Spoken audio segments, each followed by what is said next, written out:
반갑습니다. 네.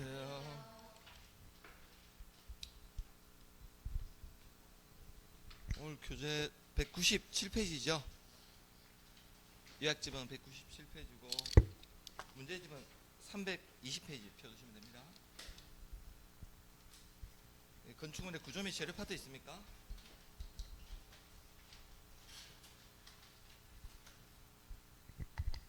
자, 밑에 보시면 거기서 이제 박스 1번에요.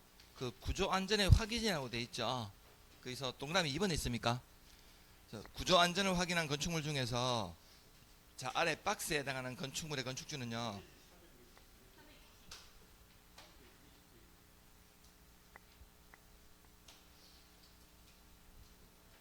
설계자로부터 구조 안전 확인 서류를 받아서 착공 신고할 때 그 확인 서류를 허가권자한테 제출해야 되는 건축물이 있거든요. 자, 이게 이제 일종의 이제 구조 안전 확인 서류 대상 건축물이라 해서 자, 이걸 다른 말로 내진 설계 대상이라는 건축물이라고 부르는데요. 그 밑에 보시면 박스 안에 보시면 박스 안에 있는 내용이 잘 나오거든요. 그래서 일반적인 건축물은 층수가 몇 층 이상?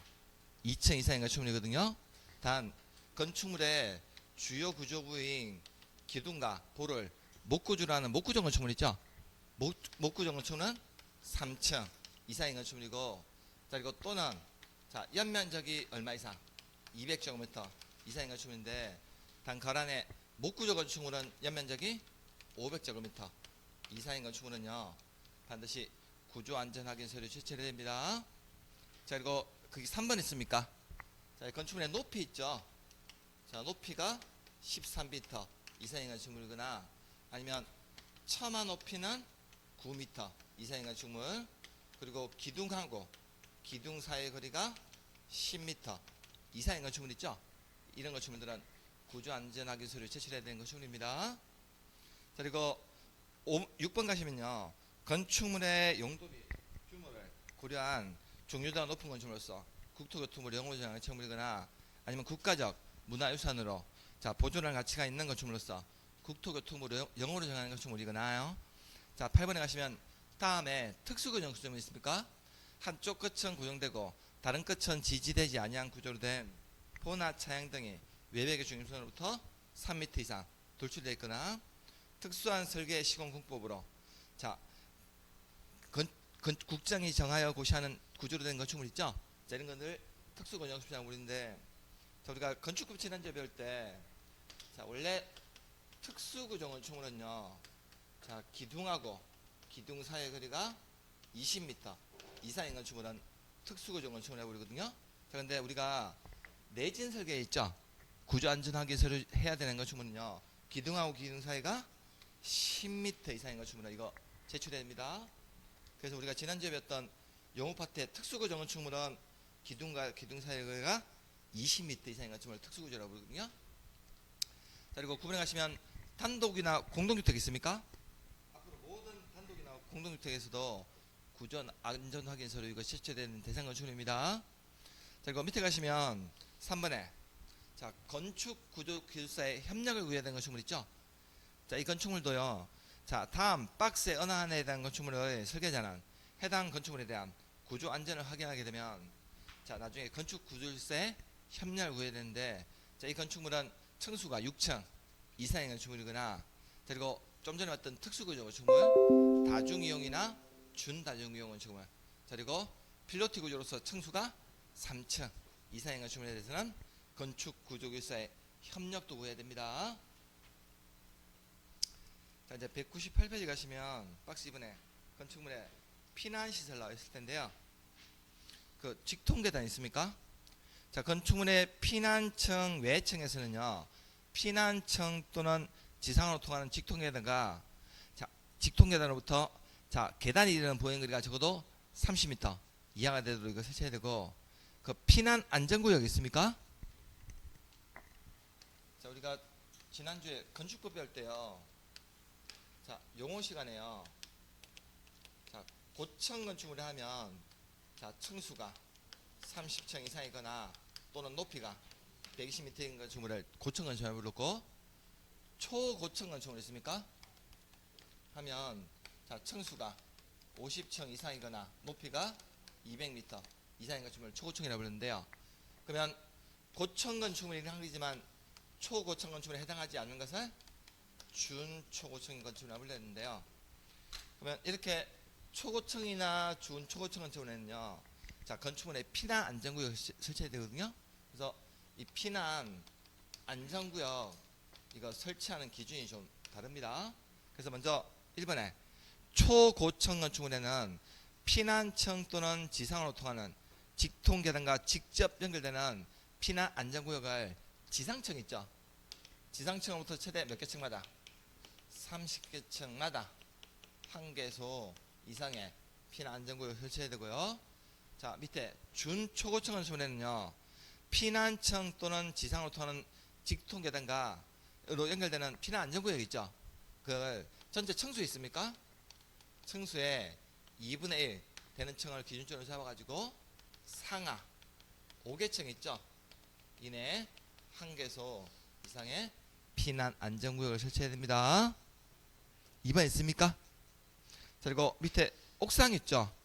자, 옥상에는요, 옥상 광장이나 2층 이상인 층에 있는 노대 등의 주위에는 자, 높이 1.2m 이상의 난간 설치를 반드시 해야 되고, 그리고 옥상에다가 광장 있죠. 광장 설치해야 되는 건축물도 있는데, 이 건축물이 5층 이상인 층이 제2종 근린생활시설 중 공연장이나 집회장, 인터넷 게임 제공 옵스나 문화 및 집회, 종교, 판매, 위락시설 등 주점이나 장례식장 용도로 쓰는 경우는요, 피난 용도로 쓰기 위한 광장을 옥상에 반드시 설치를 해야 됩니다.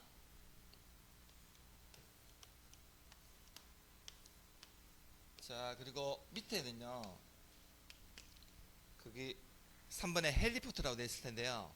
자, 이 건축물이 11층 이상인데 11층 이상인 층의 바닥 면적 합이 1만 제곱미터 이상인 건축물 있죠. 이런 건축물에 대해서는요, 이거 평지붕일 때는요, 옥상에다가 다음에 구분에 따른 공간을 확보해서 구조 활동을 펼치기 위한 공간을 확보하는 겁니다. 그래서 이게 평지붕일 때는요, 옥상에다가 이거 헬리포트 있죠. 이착륙하는 이거 설치가 해서 인명 구조 활동을 펼쳐야 되는데, 자, 만약에 이 건축물이 이렇게 경사진 형태의 지붕 있죠. 경사진 형태의 지붕일 때는 이거 헬리포트 설치가 안 되거든요. 그러면 경사진 지붕 바로 아래 있습니까?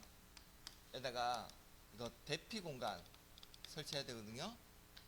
경사진 지붕 안에다가. 그러면 경사진 지붕 아래 대피 공간을 설치하게 되면요, 우리가 좀 이따 보게 되는 용적률 있죠. 용적률 산정할 때요, 이 대피 공간은 연면적에서 제외되는 면적입니다. 자, 우리가 좀 전에 봤던 초고층이나 준초고층에 설치하는 피난 안전구역 있죠. 이 면적도요, 자, 나중에 용적률 산정할 때는 연면적에서 제외되는 면적입니다. 좀 이따 이거 뒤에 나올 겁니다. 자, 그리고 199페이지 가시면 오른쪽에 거기 우리 건축물의 일반 구조 해가지고, 자, 지난주 우리가 문제 풀 때 거실이라는 거 나왔을 텐데요. 자, 거실이란 건축물 안에서 거주나 집무, 작업, 집회, 오락 그 밖에 이와 유사한 목적을 위해서 사용되는 박을 바로 거실이라 부릅니다. 자, 그리고 밑에 가시면 거기 소음 방지하고 범죄 예방 대책 기준 있죠. 그래서 소음을 방지하기 위해서, 자, 아래에 해당한 건축물의 경계벽은요, 자, 국토교통부로 영업을 정했다는 기준에 따라 이거 설치를 해야 되는데, 소음 방지하기 위해서 경계벽을 콘크리트 구조로 설치하는 겁니다. 그래서 1번에 단독주택 중 다가구 주택의 가구간이나 공동주택의 각 세대 간 경계벽 있죠. 이건 반드시 경계벽 설치해야 되고요. 자, 이번에 공동주택 중 기숙사 침실이나 의료시설 병실, 학교 교실, 숙박시대 객실 간 경계벽이나, 자, 이종건생 중 다중생활시설의 경계벽, 노유자 시설이나 그 노인복지주택 있죠. 노인복지주택 기반. 그다음에 노유자 시설 중 노인요양시설 있죠. 호실 간 경계벽도 반드시 그 콘크리트 경계벽으로 설치해야 됩니다. 자, 그 밑에 가시면 그 층간 바닥이 있습니까? 자, 이건 일종의 최근에 그 아파트 간 층간소음 많이 발생하죠. 자, 이걸 위해서 국토교통부로 영업을 정하는 기준에 따라 설치해야 되는데, 자, 이번에 다가구 주택이나 이번에 공동주택 있죠. 에 대해서는 설치해야 되는데, 단독이나 다중주택에 대해서는 이거 층간 바닥 설치할 필요가 없고요. 업무시설 중 오피스텔이나 이종근생 중에서 다중생활시설, 숙박시설 중 다중생활시설에 대해서도 반드시 층간 바닥 설치를 해야 되는 겁니다. 단 층간 바닥 설치할 필요가 없는 주택은 어떤 주택에서만? 단독주택 중에서 하고 다중주택 있죠? 그건 층간 바닥 설치할 필요가 없다는 겁니다. 자, 그리고 밑에 가시면 범죄 예방 대책이 있습니까? 자, 다음에 언어화에 대한 건축물은 국장이 정하여 고시하는 범죄한 기준에 따라서 이거 건축해야 되는데, 이런 건축물에는 CCTV 같은 걸 설치하는 겁니다. 그래서 다가구 주택이나 아니면 연립 아파트 다세대 있죠? 공동주택에서는 다 이거 설치해야 되고, 이제 세대수와 관계없이요. 단 다중이나 단독주택 있죠? 는 설치할 필요가 없고, 일종건설 중에서 일용품 판매는 소매점 있죠? 제가 편의점 얘기하는 겁니다. 이종건설 중 다중생활시설이라는 것은 고시원 얘기하는 거고요. 그 다음에 4번에 문화 및 집회시설, 단 동물심문은 해야 되고, 자 5번에 교육연구시설 있습니까? 노유자시설이나 수련시설, 업무시설 중 오피스텔이나 숙박시설 중 다중생활시설, 이런 건축물에 대해서는 국장이 정하여 고시하는 기준에 따라 범죄만 기준 따라서 건축하는 겁니다. 자, 이제 200페이지 가시면 거기 지하층 나와 있을 텐데요. 자, 우리 건축부에서 이 지하층이라는 것은요, 나중에 건축물에 층수에 산입하지 않고요. 이거 지하층도요, 이거 용적률 있죠? 용적률 산정할 때는요, 이거 연면적에서 제외되는 겁니다. 그러면 우리가 이제 지하층이라는 것은요, 자 건축물에 이렇게 바닥이요, 바닥이 지금 여기 지표면이거든요. 여기가 지표면 위에 있을까요? 아래 있을까요? 건축물 바닥이 지표면 아래 있다는 거거든요. 자, 그러면 건축물의 바닥이 지표면 아래 있는 층으로서, 자 바닥에서 지표면까지 평균 높이 있죠? 바닥에서 지표면까지 평균 높이가 해당 층 있죠? 해당 층 높이에 자 적어도 얼마 이상?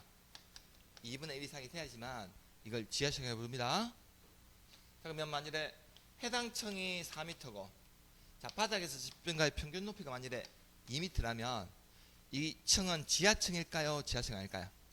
지하층이 맞고, 자 만일에 해당 층의 높이는 4m인데 바닥에서 지표면까지 평균 높이가 1.5m라면요, 이 층은요 지하층이 아니라는 겁니다. 그래서 우리가 지하층이 되기 위해서는 바닥에서 지표면까지 평균 높이가 해당 한 개 층의 높이에 적어도 얼마 이상? 2분의 1 이상이 돼야지만 이걸 지하층이라고 부릅니다.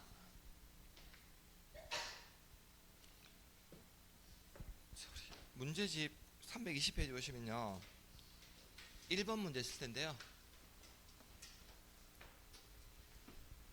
지금 건축 법령상 구조 안전 확인한 건축물 중 건축주가 착공신고지, 자 구조 안전 확인 서류 제출해야 되는 건축물이 아닌 거 물어보고 있죠? 이게 좀 전에 왔던 내진 설계 대상인지 아닌지. 자 이번에 단독주택은 이거 제출해야 되는 건축물 맞습니까? 자 그리고 이번에 처마 높이는 몇 미터 이상? 9m 이상이면 제출해야 되거든요. 그럼 10m면요 제출해야 될 거고, 그리고 기둥과 기둥 사이 거리가 10m 이상인 건축물이 제출해야 되죠. 그럼 10m까지는 제출을 해야 되죠. 10m 이상이니까. 자 5번에 다세대 주택은요, 다세대 주택은 공동주택 아닙니까? 제출해야 되거든요. 그래서 근데 4번 가시면, 자 지금 목구조 건축물인데 목구조 건축물은 연면적이 얼마 이상? 500 이상 또는 층수가 3층 이상일 때만 제출하는 겁니다. 4번이 답이죠? 자 322페이지 가시면 아마 4번 문제 있을 텐데요. 지금 건축법령상 고층 건축물의 피난시설에 관한 내용으로 가로 안에 들어갈 것을 옳게 영역을 보고 있죠. 자 지금 일단 그 박스 안에 가시면 지금 층수가 63층이고, 자 높이가 190m면요 이 건축물은요 준초고층입니까? 초고층입니까?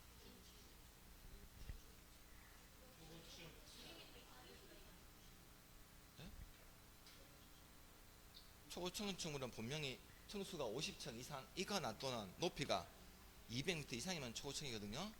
그러면 높이는 190m밖에 안 되지만 층수가 63층이니까 이건 초고층 건축물입니다. N은 피난층 또는 지상으로 통하는 직통계단과 직접 연결되는 피난 안전구역을요, 지상층으로부터 최대 몇 개 층마다 30개 층마다 한 개수 이상 설치해야 되죠. 그래서 답이 4번이 되는 겁니까?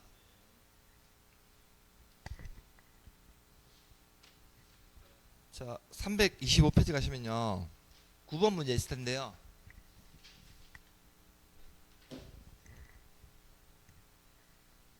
자, 우리가 지난주에 건축법 용어 파트 배울 때, 자, 건축물의 그 설비 파트에서, 건축 설비 파트에서 승강기 있죠. 자, 우리 승강기는 승용 승강기하고 비상용 승강기 두 개로 구분되는데, 자, 그러면 앞으로 건축주가 승용 승강기 설치하는 기준은 뭐였죠? 층수가 6층 이상으로서 연면적이 2000제곱미터 이상인 건축물에는 반드시 승용 승강기 설치해야 되고, 다만 자, 건축물의 높이가 31m를 초과하게 되면요 승용 승강기 뿐만 아니라 뭐까지? 비상용까지 추가적으로 설치해야 됩니다. 저 건축법 용어 앞쪽에 있을 겁니다.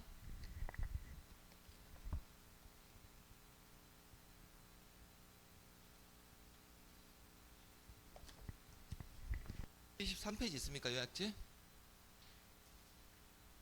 요약지 173페이지 있죠? 거기 보면 건축설비 밑에 승용 승강기 비상용 승강기 설치 기준 있습니까? 그 승용 승강기 설치 기준 나와있죠? 6층 이상으로서 연면적이 2000제곱미터 이상인 건축물에 설치해야 되는데, 단 고층 건축물에는 승용 승강기 중 한 대 이상을 피난용 승강기로 설치를 해야 되고요. 자, 높이가 몇 미터 초과하면 30m 초과하게 되면 승용 승강기뿐만 아니라 비상용까지 설치해야 되는데, 단 2대 이상의 비상용 승강기를 설치할 때는 화재가 났을 때 소화에 지장이 없도록 일정한 간격을 두고 설치해야 됩니다. 자, 9번 이거 물어보는 거거든요. 그래서 승강기에 관한 설명을 옳지 않은 거 물어보고 있죠. 자, 1번에 높이 30m를 초과하는 건축물에는요 승용 승강기뿐만 아니라 비상용 승강기까지 설치해야 되죠. 자, 비상용 승강기는 높이가 몇 미터 초과할 때만 31m 초과할 때만 비상용 승강기 추가적으로 설치해야 됩니다. 1번 답이죠. 자, 이번에 승용 승강기를 비상용 구조로 승강기 구조로 하는 데는요 비상용 승강기를 추가로 설치할 필요가 없고요. 고층 건축물 N은 승용 승강기 중 한 대 이상을 피난용 승강기로 설치를 해야 되고, 지금 6층 이상으로서 연면적이 2000제곱미터 이상인 건축물을 건축하는 건축주는 원칙적으로 승용 승강기 설치를 해야 되는데, 자, 층수가 6층 이상인 건축물로 6층인 건축물로서 각 층 거실에 바닥 면적 300제곱미터 이내마다 한 개수 이상의 직통 계단을 설치한 건축물은 이거 설치하지 아니할 수도 있습니다. 자, 우리 문제집은 326페이지 펴두시고요. 자, 이제 요약집은 자 202페이지 넘어가시면, 자, 각종의 건축물의 면적이나 높이, 그 층수 산정한 방식 나와 있거든요.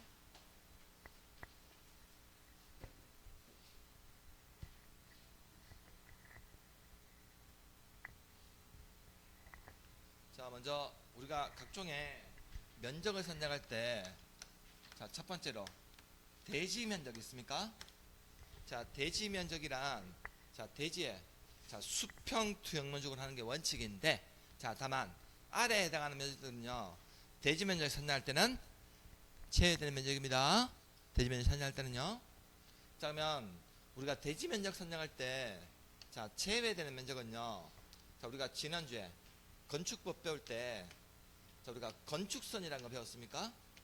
자, 지금 여기가 A가 대지가 있고 여기 B의 대지가 있다고 할 때요, 지금 A, B 대지에 인접해 있는 여기 도로 있죠.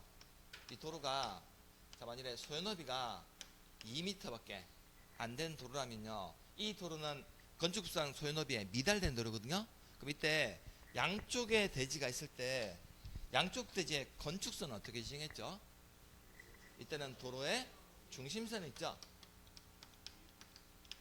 이 중심선을 기준점으로 잡아가지고 지금 A와 B의 대지 쪽으로 각각 소요너비의 2분의 1씩을 수평으로 후퇴한 선, 물러난 선, 이걸 건축선으로 지정했거든요. 그러면 지금 도로 중심선을 기준점으로 잡아서 A 대지로 수평으로 몇 미터? 2m 후퇴하고 B의 대지로 수평으로 2m, 이거 물러난 선 있죠? 이 선을 기준으로 건축선을 따로 지정했습니다. 자, 그리고 지금 한쪽은 대지고 지금 도로 반대쪽은 경사지 있죠? 자, 경사지나 하천, 철도, 선로 부지일 때는요. 자, 이때 A 대지의 건축선은 어떻게 지정했죠? 이때는 경사지 있는 도로에 이 경계선 있죠? 이 경계선을 기준점으로 잡아서 지금 A 대지로 수평으로 몇 미터? 4m 물러난 선 있죠? 이걸 건축선을 따로 지정했습니다. 그러면 도로하고 대지 사이에 후퇴하는 이 면적 있죠? 물러난 이 면적. 이 면적은요, 나중에 A 대지에 대지 면적 선정할 때는 제외되는 면적이었습니다. 자, 그리고 한 개 도로만 있는 것이 아니라 여기 두 개 있죠? 자, 이 두 개 이상의 도로가 대지가 접해 있는 이 도로 모퉁이 부분 있죠? 모퉁이. 각각 이 대지가 각각 8m 이만일 때만 두 개 교차하는 도로가 여기는 6m고 여기가 4m라고 할 때 이 도로는 우리 건축법상 소요너비에 미달되는 도로는 아니지만 이 교차하는 두 개의 도로가 너비가 각각 8m 미만이고 이 교차각이 몇 도? 120도 미만. 90도밖에 안 된다는 거거든요. 120도 미만일 때는 이 도로 모퉁이에 가각전자 있습니까? 할 수 있는데, 자, 그럼 이때 이거 D 대지에 도로 모퉁이 가각전자 할 때는요. 자, 이 도로 두 개의 도로의 교차점 있죠? 교차점으로부터 자, 6m 있는 도로로 2m 후퇴하고 여기 4m 도로 있는 데서 2m 후퇴한 두 점 있죠? 두 점. 이 선을 연결하는 선을 기준으로 건축선을 따로 지정하게 되면요. 그러면 이 대지와 건축선 사이에 이거 모퉁이 부분에 후퇴한 면적 있죠? 이 면적도 대지 면적 선정할 때는 제외되는 면적이겠습니다. 이거 도로 모퉁이에 가각전지하는 이유는 뭐냐면요. 차량들이 나중에 회전할 때요. 회전 반경을 확보해 주기 위해서 도로 모퉁이에 탁 튀어나와 있으면 차량들에 부딪힌다는 거거든요. 그래서 이런 모퉁이에 건축하는 것이면요. 제가 네온 반사계 모양을 건축하는 것이 아니라 이렇게 오각형 모양으로 건축한다고 했죠? 자, 이걸 바로 말로 도로 모퉁이에 가각전제 한 면적, 이 면적도요. 대지면적 선정할 때는 제외된 면적입니다. 자, 그리고 이번에 대지에 도시공객설인 도로나 공원등이 있는 경우 도시공객설에 포함되는 그 면적도 대지면적 선정할 때는 제외되는 면적입니다. 자, 이제 두 번째로 박스 가시면 거기 건축 면적 있습니까? 우리가 건축 면적이라는 것은요. 자, 건축물의 외벽. 자, 외벽이 없으면요. 외곽 부분에 기둥이 있죠. 외벽의 중심선으로 둘러싸인 자, 수평 면적을 바로 건축 면적으로 산정하는데 원칙인데요. 자, 근데 자, 우리 주변에 보면 이 건축물을요. 하늘에서 봤을 때 이 건축 면적의 수평 외벽의 중심선의 수평 토익 면적 있죠? 이 면적을 건축 면적으로 선정하는 게 원칙인데 건축 면적 선정할 때는 근데 우리 생활 주변에 보면요. 이렇게 건축물에 지붕이 있죠? 지붕이 외벽 바깥으로 많이 돌출되어 있는 것이 보이거든요. 그래서 지붕 끝부분이 처마, 차나 부연등으로서 자, 외벽의 중심선부터 수평거리 2m, 1m 이상 돌출된 부분이 있는 건축물의 건축 면적은요. 자, 그 돌출된 끝부분으로부터 외벽의 중심선까지 수평으로 후퇴한 선으로 둘러싸인 수평턱 면적을 건축 면적으로 별도로 산정하는 겁니다. 그래서 이 외벽의 중심선부터 이렇게 돌출된 건축물이 1m 이상 돌출되어 있는 건축물이 있을 때요. 만일에 이 건축물이 돌출된 건축물이 전통 사찰 있죠. 사찰이 지붕 끝부분이 너무 많이 돌출되어 있으면 끝부분부터 외벽의 중심선으로 최대 몇 미터 후퇴하면 4m 후퇴한 수평턱 면적을 건축 면적으로 산정하고 자, 두 번째로 축사 같은 건축물 했습니까?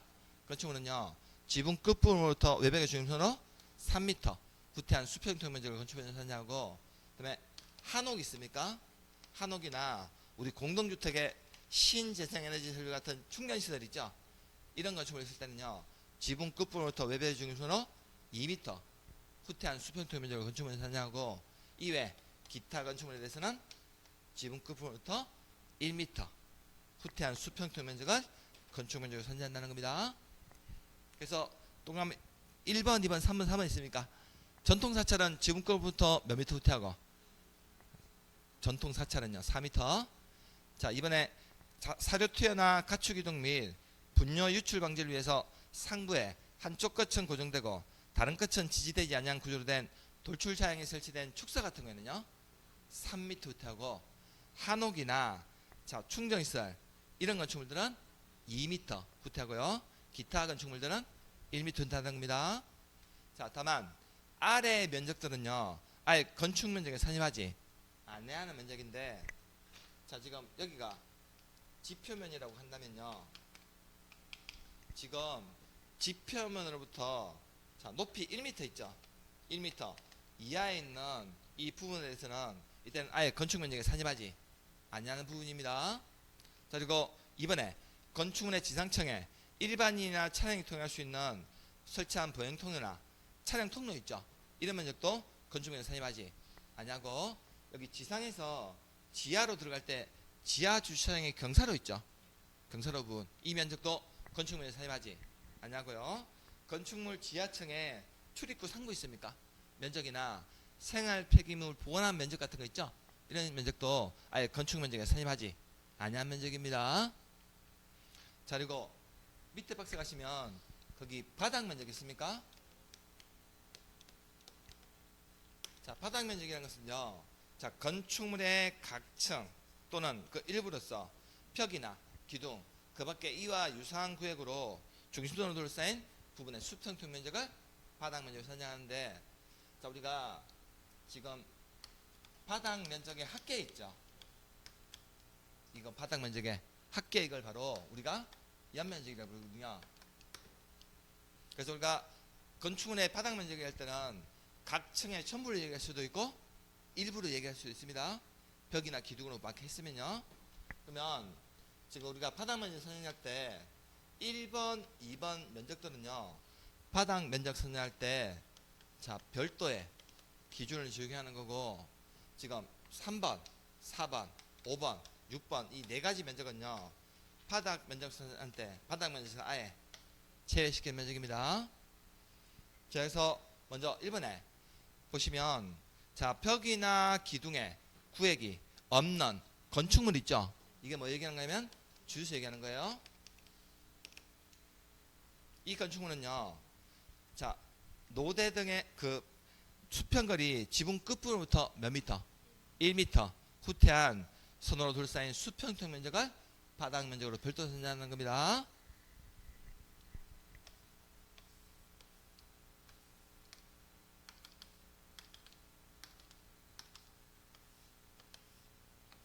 자, 우리가 주유소 같은 건축물 보면요, 자, 지붕이 되게 넓고 벽으로 안 막혀 있거든요. 사방이 딱 뻥 뚫려 있어요. 그리고 중간에 기둥이 한 두세 개만 있거든요. 그래서 우리가 주유소 같은 있는 건축물 건축 바닥 면적 산정할 때는요, 자, 원래는 벽으로 막혀 있으면 전체 면적을 다 바닥 면적으로 산정해야 되는데, 이때는 벽이나 기둥으로 구획이 안 돼 있다 보니까 이런 거 주유 같은 건축물은요, 지붕 끝부분 있죠? 끝부분부터 각각 중심선으로 몇 미터씩 동서남북 내방에서 1m 후퇴한 수평형 면적 있죠? 그래서 이 면적만을 바닥 면적으로 산정한다는 겁니다. 자, 그리고 2번 가시면, 자, 건축물에 노대 있습니까? 자, 노대라는 것은 일종의 발코니 얘기하는 건데요. 그럼 노대나 발코니 바닥은요, 난간 등의 설치 여부에 관계없이 노대 면적에서 노대 등이 접한 가장 긴 외벽 있죠? 외벽에 몇 미터를 1.5m 곱한 값을 뺀 면적 있죠? 뺀 면적만을 바닥 면적에 별도로 선정한다는 겁니다. 2번 있습니까? 자, 그리고 3번에 가시면요. 자, 만일에 지금 건축물 1층 전체가 이렇게 필로티 구조 있죠. 필로티 구조로서 자, 그 부분이 공중통행이나 차량의 통행, 주차에 전용된 경우와 공동주택의 필로티 부분은 바닥 면적에 산입한다, 산입하지 않는다. 이 필로티 부분은 아예 바닥 면적에 산입하지 않는 면적입니다. 제외된 면적이에요. 자, 그리고 오른쪽에 4번 가시면요. 그 승강기 탑이 있습니까? 엘리베이터 탑이 얘기하는 겁니다. 그 다음에 계단탑, 장시탑 이런 것들도 바닥 면적에 산입하지 아니하는데, 자, 다만 자, 복층구조로 된 다락 같은 건축물 있으면요. 이 평지붕일 때는 다락에서 지붕까지 층고 가요. 평지붕일 때는 1.5m 이하. 그 다음에 경사진 형태의 지붕일 때는 1.8m 이하인 이 다락은요. 바닥 면적에 산입하지 아니한다는 겁니다. 바로 밑에 있습니까? 가로 안에 복층구조로 된 건축물 얘기하는 겁니다. 자, 그리고 5번에 공동주택으로서 지상층에 설치한 기계실, 전기실, 어린 놀이터, 조경시설 및 생활 폐기물 보관한 면적은 이거 바닥 면적에 산입하지 않고요. 자, 건축물을 리모델링할 때, 자, 미관 향상이나 열 손실 방지를 위해서 외벽에 부가열, 마감재 설치하는 부분도 이거 바닥 면적에 산입하지 아니한다는 겁니다. 자, 이제 밑에 가시면 연면적이란 말이 나올 텐데요.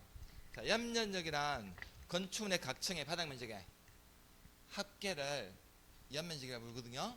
근데 우리가 자, 용적률이란 걸 산정할 때요. 이거 연면적에서 제외시키는 면적이 4가지가 있거든요. 그래서 우리가 좀 전에 봤던 지하층이 있죠. 이 면적은요. 용적률 산정할 때는 연면적에서 제외된 면적이고, 그 다음에 두 번째로 지상에 설치한 주차장이 있습니까? 이 면적도 용적률 산정할 때는 연면적에서 제외된 면적이고요. 자, 그리고 좀 전에 초고층 건축물이나 준초고층 건축물을 설치하는 피난 안전구역 있죠. 이 면적도 용적률 산정할 때는 연면적에서 제외됩니다. 자, 그리고 우리가 좀 전에 봤던 거기 11층 이상인 건축물로서, 자, 11층 이상인 층의 바닥 면적이 1만 제곱미터 이상 건축물의 평지붕일 때는요.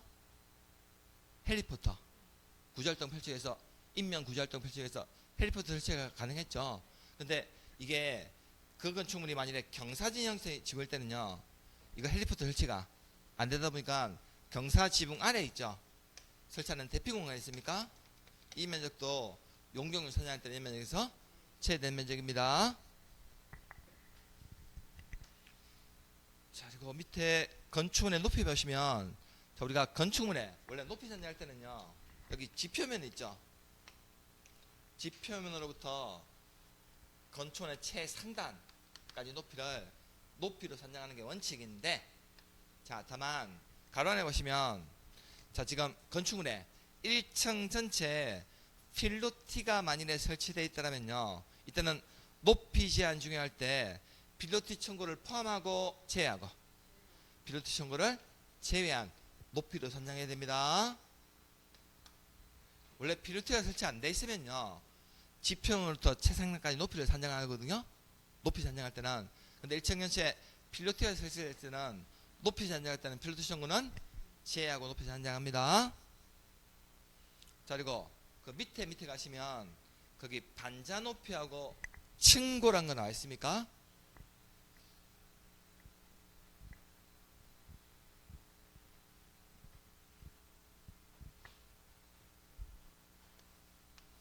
자, 우리가 층고란 것은 뭐냐면 한 층의 높이. 자, 이걸 층고라고 부르는데요. 자, 여기가 1층이고 여기가 2층이라고 한다면요. 그러면 1층의 층고 있죠. 층의 높이는요. 자, 방의 바닥 구조체 윗면으로부터, 자, 위층 바닥 구조체 윗면까지 있죠. 이걸 층고라 부릅니다. 1층 바닥의 윗면으로부터, 바닥 구조체 윗면으로부터 위층 바닥 구조체 윗면까지 높이를 층고라 부르는 거고, 단 반자 높이 있습니까? 반자 높이라는 것은요. 자, 지금 바닥 구조체로부터 반자까지 높이 있죠. 어려면요 그냥 천장 높이라 생각하시면 됩니다. 반자 높이라는 것은요 바닥 구조체 윗면으로부터 천장까지의 높이를 바로 반자 높이라고 부릅니다. 자, 그러면 밑에 이제 층고 가시면요. 자, 지금 이렇게 우리가 1층이나 2층의 층고는 바닥 구조체 윗면부터 위층 바닥 구조체 윗면까지 높이를 층고라고 부르는데,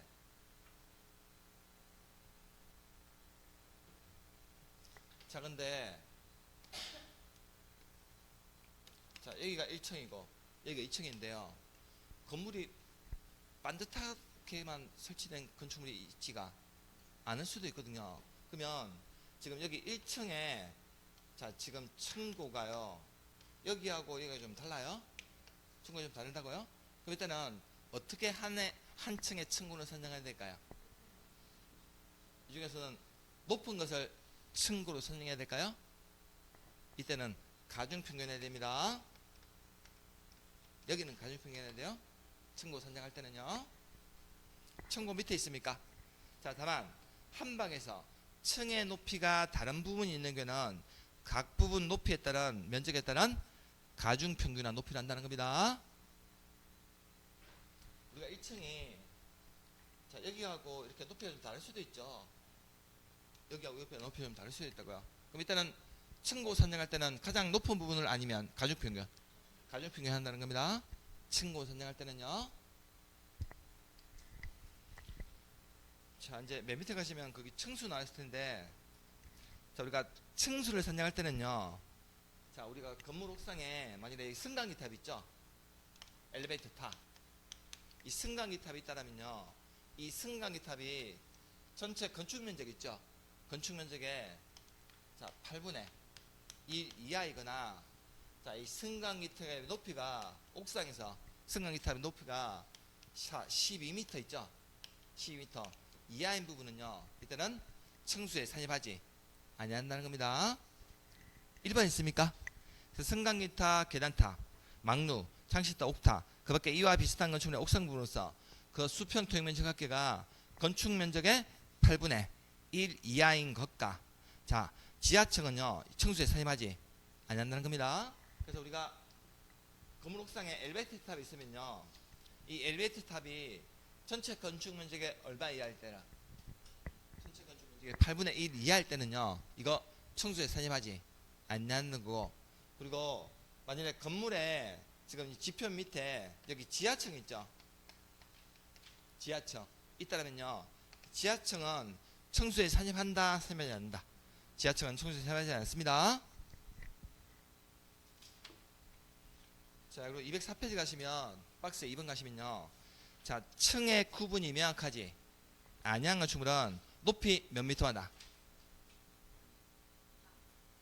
층의 구분이 명확하지 않은 건축물은 높이 4m마다 하는 층으로 선정하고, 건축물이 부분에 따라 층수가 다를 때는요, 이때는 가중평균한 층수를 가장 많은 층수를 그 건축물의 층수로 본다는 겁니다. 우리가 건축물의 층수 선정할 때는요, 층수 하나의 건축물이 이렇게 하나의 건축물인데, 이 하나의 건축물이 부분에 따라 층수가 여기는 20층이고 여기는 14층이 난다면요, 층수 선정할 때는 가중평균하는 겁니까? 층수 선정할 때는요, 가중평균하면 안 되고 일단은 가장 많은 층수를 건축물 층수로 보는 거고, 자, 우리가 좀 전에 반자 높이 있죠. 아, 거기 층고 선정할 때는요, 하나의 건축물이 부분에 따라 층고가 다를 때는 일단은 가중평균한 높이를 층고로 선정합니다. 단 층수는 가장 많은 층수 선정해요. 자, 이제 204페이지 가시면 박스 4번에 건축물에 높이 제한 나 있습니까?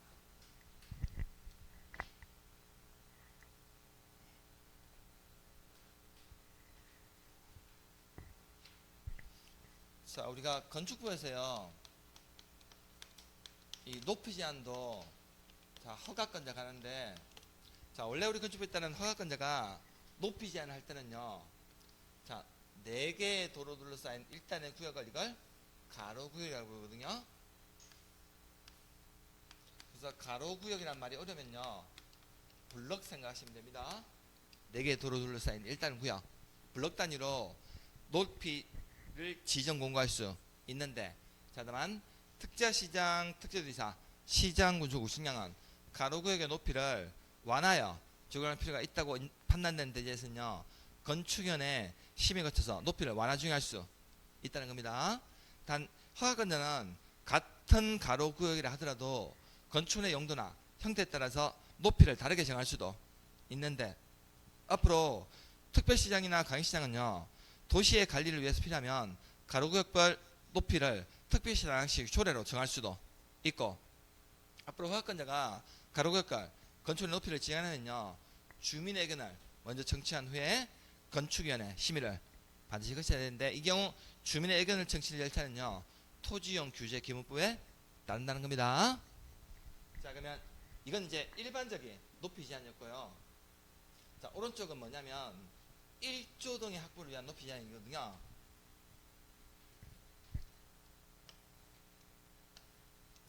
자 여기가 갑의대지고 여기가 을의대지고 할 때요.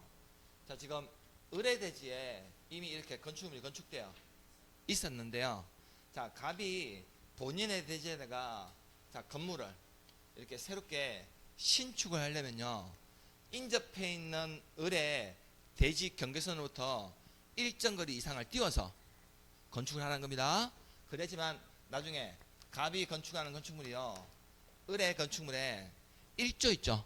햇볕 같은 것을 차단하지 않는다는 거거든요. 그러면 앞으로 갑이 본인의 대지에다가 새로운 건축물을 신축하려고 할 때는요 자 이렇게 1조동의 확보를 위한 높이 제한을 적용이 맞는데, 이 지역이 어디에서는 1조동의 확보를 위한 높이 제한을 중요하냐면 우리 용도지역 중에서 천연주구하고 일반주구 있습니까? 이 두 개 지역에서 건축하는 건축물 할 때는요 반드시 정북 방향이 있죠. 인접해 있는 이 을의 정북 방향이 있죠. 정북 방향에 인접 대지 경계에서부터 일정 거리 이상을 띄워서 건축하는 겁니다. 그러면 만일에 갑이 이 신축하는 새롭게 건축하는 건축물이 자 높이가 9m 있죠. 9m 이하라면 을의 인접대지 정북 방향으로부터 얼마 이상을 띄워야 되고 1.5m 이상을 띄워서 건축해야 되고요. 자 만일에 이 갑이 건축하는 건축물이 9m를 초과하게 되면요 이 을의 정북 방향의 인접대지 경계선으로부터 얼마 이상을 띄워야 되면 해당 건축물 있죠. 해당 건축물의 높이의 얼마 이상을 2분의 1 이상을 띄워서 건축해야 됩니다. 그 밑에 있습니까? 그래서 우리가 천연주거나 일반주거지의 건축물을 건축하려면요 인접해 있는 대지 어느 방향으로부터 북쪽 방향으로부터 9m 이하 할 때는 1.5m 이상을 띄워서 건축하면 되고 9m 초과하게 되면요 건축물 각 부분에 2분의 1 이상을 띄워서 건축해야 됩니다. 박스에 있습니까? 자 다만 아래에 해당하는 지구나 구역에 대해서는요 예외적으로 높이를 정남 방향의 인접대기에서부터 일정 거리 이상 띄워서 건축을 했는데, 정남 방향으로 띄워서 건축하는 지역은요 자 밑에 보시면 1번에 자 택지개발지구 있습니까? 2번에 도시개발지역이나 자 대지중사업지구 정비구역 있죠. 이 지역은 정남 방향의 인접대기 경계에서부터 거리를 띄워야 되고요. 자 이번에 국가, 일반, 첨단, 농공단지거나 3번에 정북 방향으로 도로, 공원, 하천 등 건축이 금지된 공지에 접하고 있는 대지이거나 정북 방향으로 접하고 있는 대지 소유자와 협의하게 되면 이때는 정남 방향 인접대기에서 띄어서 건축하면 됩니다.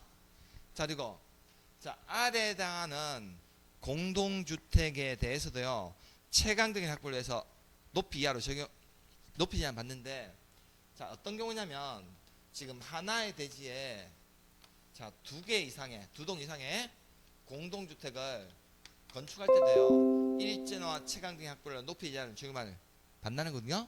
우리가 하나의 대지에 아파트를 너무 딱 붙여서 건축하게 되면요 옆에 아파트에 햇볕이 안 들어간다는 거거든요. 그래서 이렇게 하나의 대지에 2동 이상을 건축하는 공동주택에서도 1조나 채광적인 확보를 높이 제한을 적용받는데, 자 다만 이 공동주택은요 일자나 채광적인 확보를 위한 높이 제한은 어느 지역에서는 적용을 안 받냐면 중심 상업적이나 일반 상업적에서는 적용하지 않습니다.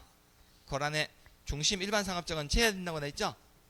자, 그리고 밑에 양으로 설명하시면 지금 이 건축물이 2층 이하로서 높이가 8m 이하인 이 건축물에 대해서도요, 이때는 1조 등의 학벌에 대한 높이 제한을 중요하지 아니할 수 있다는 겁니다. 이 건물이 너무 낮다는 거거든요. 2층 이하로서 높이도 8m가 안 된다면 이런 건축물들은 1조 등의 학벌에 대한 높이 제한을 적용하지 아니할 수도 있습니다.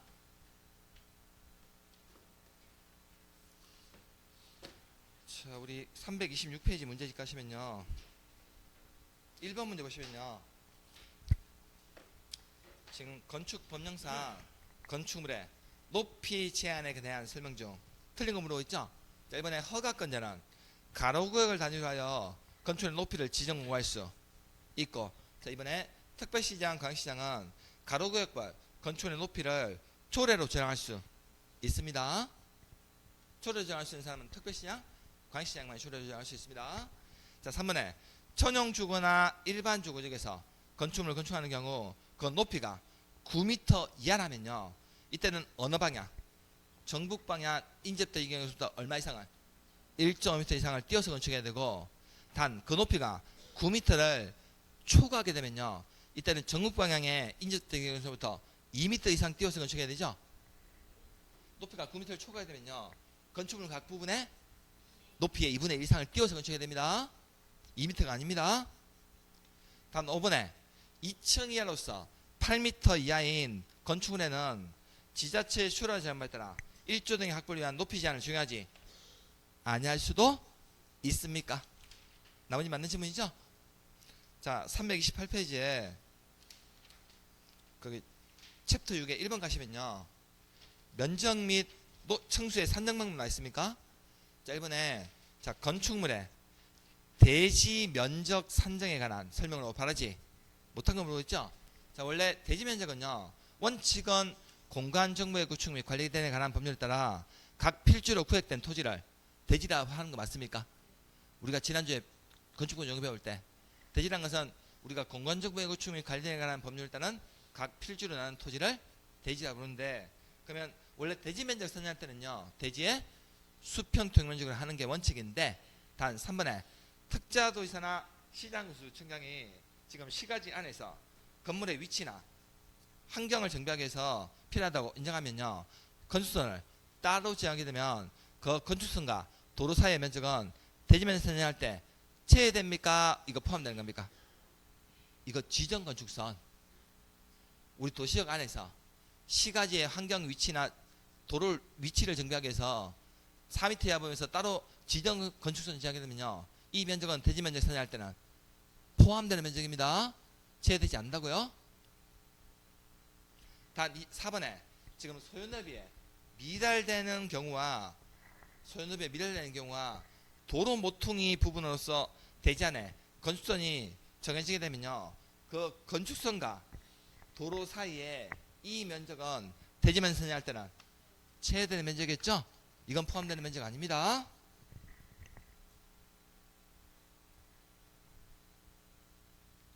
자, 5번에 대지 안에 도시공객설인 도로, 공원 등이 있는 경우 그 도시공객설에 포함되는 대지 면적은 대지면적 선정할 때 제외되는 면적이겠죠? 자, 이번에 자, 건축 면적이란 것은요, 옳은 거 물어보고 있는데요. 자, 1번에 건축 면적 1안 건축물의 외벽이 없는 경우에는 외곽분의 기둥의 내부선 아니면 중심선으로 둘러싸인 부분의 수평적 면적을 건축 면적이라고 부릅니다.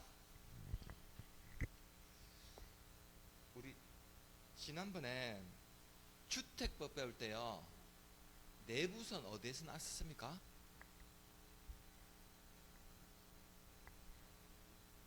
우리 단독주택은 주거 전용 면적을 어떻게 선정했죠? 단독주택의 주거 전용 면적,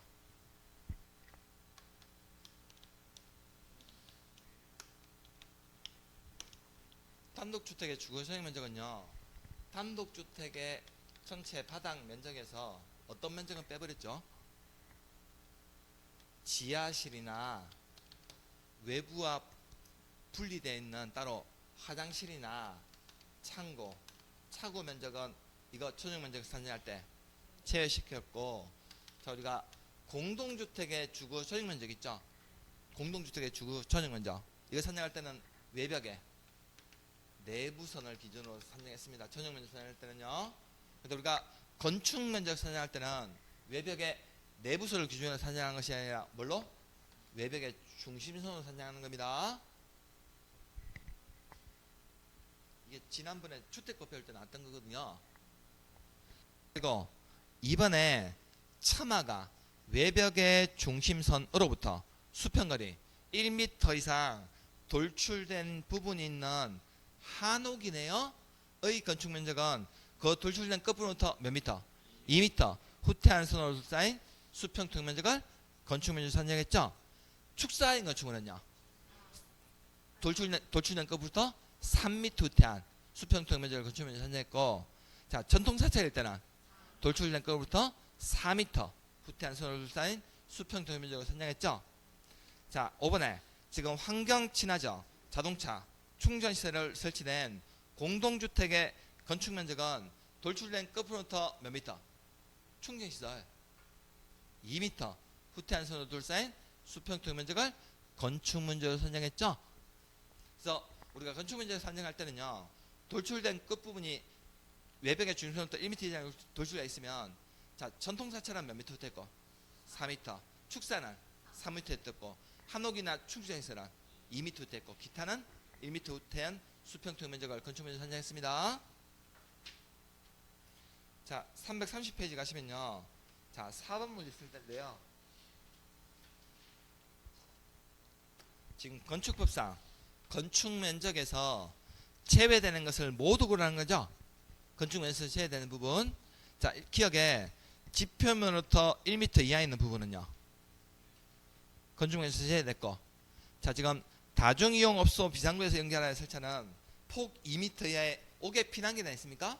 자, 이것도 건축 면적에서 제외됐고, 자, 건축물 지상층에 일반이나 차량이 통행할 수 있도록 설치한 보행 통로나 차량 통로 있습니까? 이것도 제외시켰고, 그 다음에 건축물 지하층에 출입구 상부 있죠. 위험에 생활 폐기물 보관한 면적, 이 면적도 건축 면적에서 다 제외되는 면적입니다. 자, 오른쪽에 6번 가시면요, 지금 건축법상 지금 바닥 면적에 관한 설명으로 옳은 것 모두 들어가는 거죠. 자, 기억에 벽이나 기둥에 구획이 없는 건축물 있습니까? 자, 이거 뭐 얘기하면 주유소 얘기하는 거예요. 바닥 면적 산정할 때는요, 지분 끝부분부터 수평거리 1m 후퇴한 선으로 둘러싸인 수평 면적을 바닥 면적으로 산정을 했고, 맞습니까? 자, 니은에 건축물의 노대 바닥은요, 난간 설치 여부에 관계가 없이 노대 등의 면적에서 노대가 접한 가장 긴 외벽 있죠. 외벽에 접한 길이 몇 미터? 1.5m 뺀 값을 면적만을 바닥 면적에 산입했고, 승강기 탑은 이거 바닥 면적에 산입을 아예 하지 않았고, 자, 공동주택 지상층에 설치한 기계실, 전기실 면적도요, 바닥 면적에 산입하지 않는 면적입니다. 자, 근데 지금 건축물의 외부예요, 내부예요? 지금 건축물 내부에요. 여기 물탱크 있죠. 자, 물탱크나 기름탱크 이거 설치되어 있으면 이 부분은 바닥 면적에 산입하지 않을까요? 자, 물탱크나 기름탱크가요, 외부에 설치되어 있으면요, 바닥 면적에 산입하지 않는데, 내부에 설치되어 있다고, 내부에 설치되어 있으면 이 면적은 아예 이미 바닥 면적에 포함이 되어 있거든요. 바닥에 포함된 면적입니다. 그래서 바닥 면적에 관한 설명을 옳은 거는 지금 미음 틀리고 나머지는 다 옳은 내용이죠. 기억, 니은, 디귿, 리을은 다 맞는 내용입니까? 그래서 답이 4번이 된다는 거죠. 자, 332페이지 가시면, 자, 8번 문제 있을 텐데요, 지금 건축법상 용적률 산정함에 있어서 연면적에서 제외된 면적이 아닌가 있었죠. 아까 용적률 산정할 때 연면적에서 제외된 면적이 4개 있었거든요. 그래서 1번에 지하층 면적하고, 2번에 지상에 있는 주차장, 자, 3번에 초고층이나 준초고층 건축을 시행하는 피난 안전구역이나, 자, 4번에 11층 이상인 건축물로서 11층 이상인 층의 바닥 면적 합계가 1만 제곱미터 이상인 건축물로서 지금 경사진 지붕 있죠? 바로 안에 설치하는 대피 공간 있습니까? 이런 면적도 용년 4년 때 내면에서 제외된다고 했죠? 자, 우리 공동주택에 설치하는 주민 공동시설 있습니까? 이 면적은요, 용적률 산정하면서 연면적이 제외되는 면적이 아닙니다. 9번, 10번, 11번 있죠? 안 푸셔도 돼요. 요즘 이렇게 안 내요. 요즘 유형 문제가요.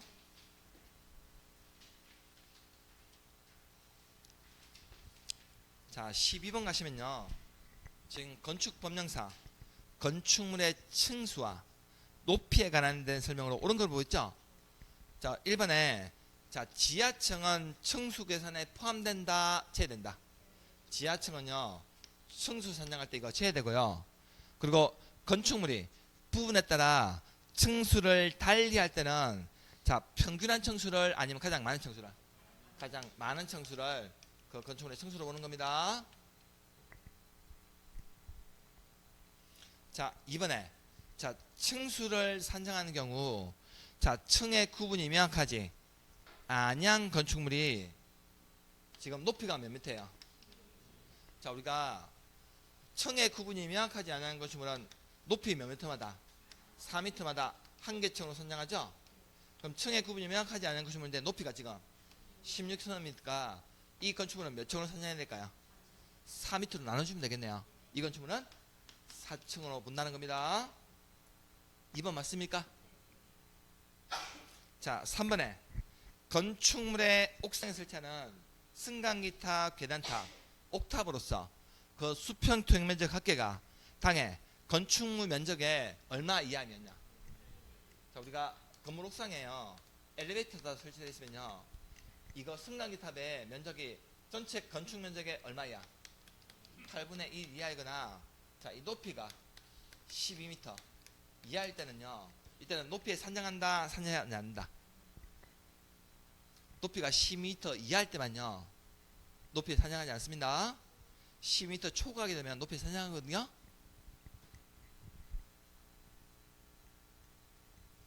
넘는다는 말은 초과한다는 거예요. 12m 이하부터는 높이에 산정하지 않는데 12m 초과하게 되면 그 부분은 높이에 산정해야 됩니다. 자, 4번에 가시면 건축물 1층 전체 필로티가 설치되어 있는 것은 높이 제한을 정할 때는요, 필로티 청구는 포함하고 제하고, 높이 산정할 때는 제외시킵니다. 자, 5번에 자, 층고란 것은요, 자, 방의 바닥 구조체 윗면으로부터 위층 바닥 구조체 윗면까지 높이라는 거 맞거든요.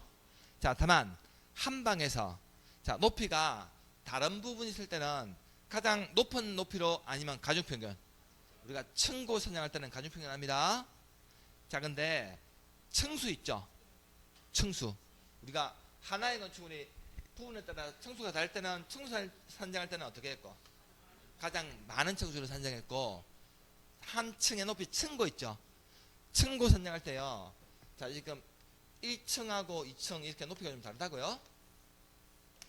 1층인데 이게 층고가 좀 다르다고요. 층고, 1층의 층고가 좀 다를 때는 이때는 가중항평균한 층고 있죠? 이걸 층고 선정하는 거고, 층수 선정할 때는 가장 많은 층수로 보는 겁니다.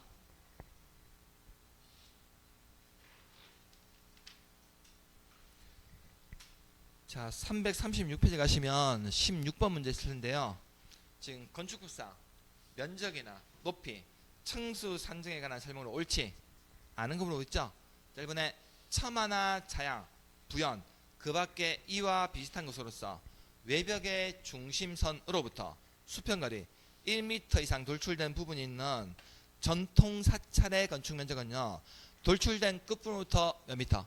4m 이하 부분에서 외벽의 중심선까지 수평거리만큼 물러난 선을 수평투 면적으로 건축 면적 산정한다는 거죠. 자, 그리고 이번에 건축 면적은 원칙은 건축물의 외벽이 없으면 외곽 부분에 기둥의 중심선으로 둘러싸인 부분에 수평투 면적을 하는데, 3번에 승강기탑이나 계단탑, 망루, 장식탑, 옥탑, 그 밖에 이와 비슷한 건축물의 옥상 부분으로서 그 수평 토익 면적 합계가 건축 면적의 얼마? 8분의 2 이하인 것은 청수에 산입하지 아니하는 겁니다. 8분의 1 이하일 때만 이거 청수에 산입하지 않는다는 거죠.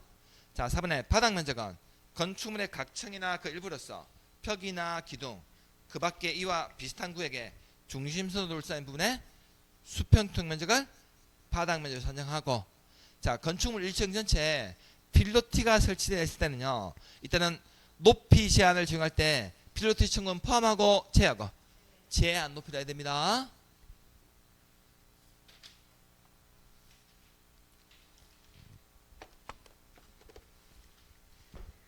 자, 여기까지 보고요. 잠시 쉬었다가 206페이지에 뭐 특별건축구역 좀 보도록 하겠습니다.